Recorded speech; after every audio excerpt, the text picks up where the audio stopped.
We need to talk about these mass graves in Syria, because what we're discovering now is as bad, if not worse, than anyone could have imagined. Just to be clear, we were already expecting to be horrified. But going back, both Bashar al-Assad and his father before him, they've been accused of appalling violations of human rights, including, to say the least, arbitrary detention, torture, and extrajudicial killings. And a few years ago, some of the most shocking testimony about the scale of these atrocities came from an anonymous witness who had escaped the Assad regime and shared his experience in a German court and the American Congress. Right? And they actually called him the gravedigger. I was not prepared for the horror of my duties. Every week, twice a week, 3 trailer trucks arrived, packed with 300 to 600 bodies of victims of torture, bombardment, and slaughter.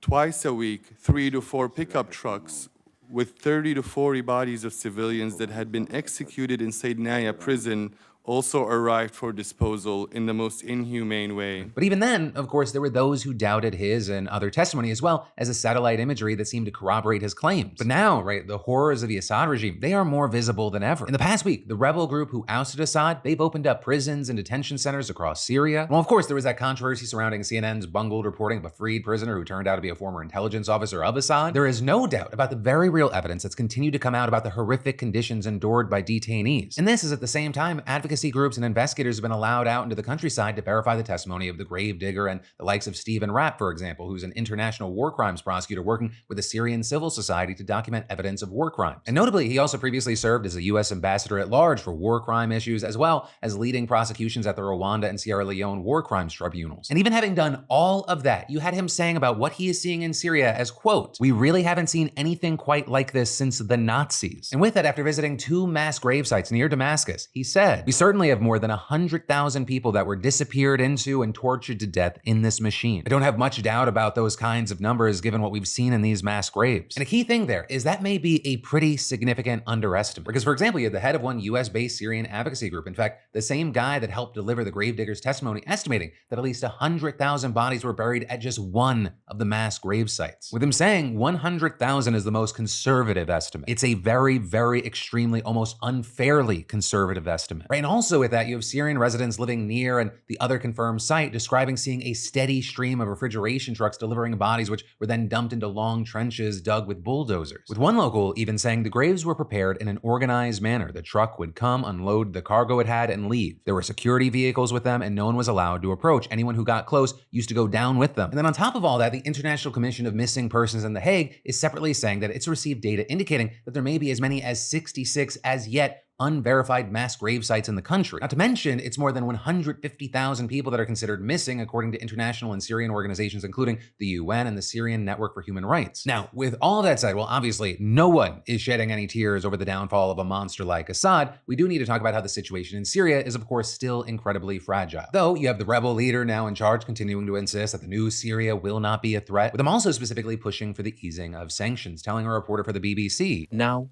after all that has happened, sanctions must be lifted because they were targeted at the old regime. The victim and the oppressor should not be treated in the same way." And with that, you had him trying to distinguish the government he envisions for Syria from that of the Taliban in Afghanistan, for example, saying that he believes in education for women. So this isn't going to be some kind of a caliphate, or you're not going to make Syria into a country like Afghanistan, because you know that there are people who say that maybe you want to behave like the Taliban.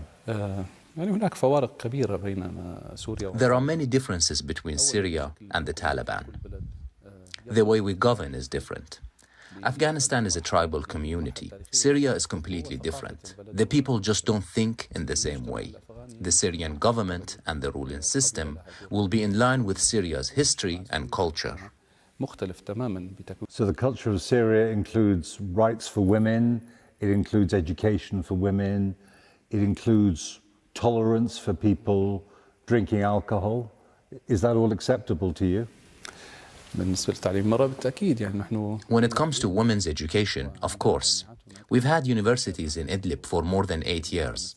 I think the percentage of women in universities is more than 60%. But from there, you had him kind of dodging the question, saying laws about alcohol use, for example, would be decided by a committee of legal experts. And of course, like I always say on the show, for everything, words are words and actions are actions, and we're gonna have to wait to see if they match up. But also, in the meantime, we're waiting to see Turkey's next move. Because very notably, the country is now refuting claims made by State Department spokesperson Matthew Miller that a ceasefire between Turkish-backed rebels and the US-backed Kurdish SDF have been extended, with the Turkish official restating his country's position that the SDF is a terrorist group and vowing to continue the fight. And with that, Turkey and its rebel allies are reportedly building up forces along the Syrian border, raising concern that they're preparing for a large-scale offensive against the Kurds. And then, of course, we have to talk about Israel, because Netanyahu this week visited the buffer zone in Syrian territory that the country is now occupying, saying troops will stay there for the foreseeable future. And of course, that's as we talked about, Israel has also announced plans to expand illegal settlements in the occupied Golan Heights. So that has all drawn a lot of international criticism, and of course, it's another potential source of tension, but right now, only time will tell what's gonna happen with everything.